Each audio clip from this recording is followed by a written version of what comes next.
more than $1,000, up over 30% in just 9 weeks, briefly touching almost $4,400 an ounce. The pullbacks have been just as wild. We had spot gold dropping as much as 5.5% in one session, the sharpest fall since August 2020.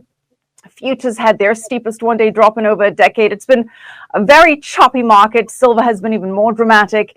It hit a new record above $54 an ounce. It was up nearly 80% year to date, and then we had that tumble in one single day of 8%. So you're someone that has seen many precious metals cycles and markets. What's your read on this one? What's your read on this volatility? Michelle, give me choppy if it means up 60 and then down 6. I'm all for that kind of choppy. When people tell me, oh my God, the quote's off 5% or 6%, I have to say, compared to what? The market in the course of 2 years is up 100%. Give me 100 and take away 6. Sure. I can live with that at any point in time. I believe, for reasons that I hope we discuss later in the interview, that gold prices go over the course of a decade much higher from here, not merely higher from here. But people who hope to play that game, if that's what it is, need to understand that the market will be, first of all, volatile, but will also be, within a secular bull market, cyclical.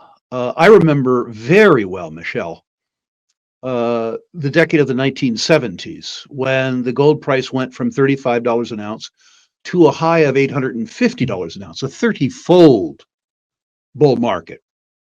In the middle of that amazing move, 1975, the gold price fell by half. The quote slipped from about $200, pardon me, to about $100. A whole bunch of people who had been gold faithful at 200 lost the faith at 100. They got shaken out just in time to miss a move from 100 to 850. The point of all this is that, for reasons we'll discuss later, I think the gold price is going higher, but it will not be a smooth ride higher. They never are. There are days when, if you look at the physical silver available in North American futures markets, on the COMEX as an example, good delivery silver in system available for the settlement of the claims, it is not unheard of to have 200 times that amount of silver traded in contracts on a daily basis. Now, the huge majority of those things cash settle. They aren't presented for delivery.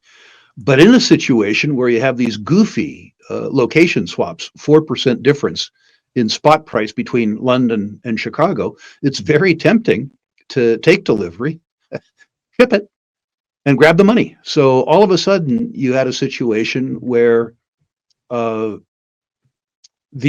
held for delivery proportion of those trades relative to the cash settlement portion of those trades went up, and the COMEX got stressed. I'm sure that your channel's employer, has also seen a remarkable shortage of small denomination physical silver products, the 1 ounce products, the 10 ounce products. We've noticed at Sprott that there is no shortage of silver available to us in good delivery in wholesale quantities. In other words, the bullion banks have been able to supply Sprott with the physical silver that they need. But the dealers have had a very difficult time keeping retail denominations in stock. They've also had a very difficult time hedging their silver inventories and leasing silver inventories to make available inventory to their clients on a short-term basis. There's been a dramatic turmoil in the silver market.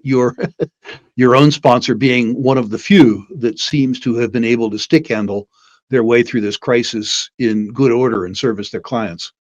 I've never understood it, first of all. The idea that the price of a substance should be dependent on its relative abundance or scarcity in the Earth's surface doesn't make any sense to me. It's a good way to generate commissions or sell newsletters, but that ratio doesn't go to utility. It doesn't go to production cost. It doesn't go to stock versus float.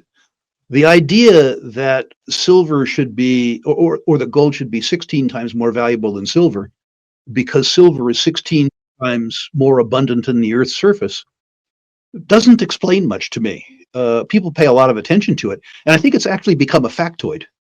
I think that when people quote that number, they actually impact the market's perception and the market's action. I'm just not sure why the statistic is valuable. The gold price is really all about real interest rates, I think. By real interest rates, I mean the difference between the yield on the US 10-year Treasury, the world's benchmark saving instrument, and the deterioration in the purchasing power of the US dollar. I want to begin, and I think you agree with me on this, Michelle. I've listened to your work, that the CPI is not an accurate measure of the deterioration of the purchasing power of the US dollar. Mhm. Anybody who buys stuff can look at the price of consumer goods in the period, say 2020 to 2025, and they know that we aren't suffering from 2.5% inflation. As you point out, it was Paul Volcker allowing interest rates to go up to 18 or 19% that broke the back of the gold rally because it made other savings and investment products more attractive than gold. I don't see that in the near term. So now, after that soliloquy, let me answer your question. Polite thing to do. I believe that very similarly to the decade of the 70s, the US dollar will, in the next 10 years, lose 75% of its absolute purchasing power. I believe we'll do that because of on balance sheet and off balance sheet deficits in the US government, relative both to gross government income, but also relative to the size of the GDP. I don't think that we have the political will to have a default in terms of off balance sheet obligations. So I think we'll have a stealth default, a default where we inflate away the net present value of the obligations. I believe further, Michelle, that the decline in the real purchasing power of the US dollar, the absolute decline in the purchasing power of the US dollar, will generate a nominal, which is to say US dollar gold quote, that mirrors the decline in purchasing power. So a 10-year long threefold increase in the gold price, or even a full fourfold increase in the gold price, is something that a reasonable statistician could imagine with a 75% decline in the purchasing power of the US dollar. If I was modest, I would say threefold, which is $12,000. But why quibble? Why quibble indeed? In a 10-year timeline? Yep. I think that's very modest, actually, considering some of the other factors at play here. But you know, it's interesting, Rick, you said that the dollar will lose 75% of its absolute purchasing power. What do you mean by that? Because since the Federal Reserve was created in 1913, the US dollar has lost roughly 97% of its purchasing power already. So, Right. you know, to put that in perspective for our viewers, what $1 bought in 1913 now costs over $30 now. That's the cumulative effect of inflation, monetary manipulation, monetary debasement. So we're already at, give or take, 97, 98% loss of purchasing power. So when you say 75%, put that into relation with that 97%. What do you mean by absolute purchasing power? By absolute purchasing power, I mean the US dollar versus itself, rather than the Canadian dollar, the Swiss franc, or the euros. I think that the US will hold its own against other currencies in relative purchasing power. My friend Doug Casey says the US dollar is the worst currency in the world with the sole exception of all of the others. And so, well, diversifying out of the dollar into other currencies, I don't think gives people the absolute protection or even the relative protection that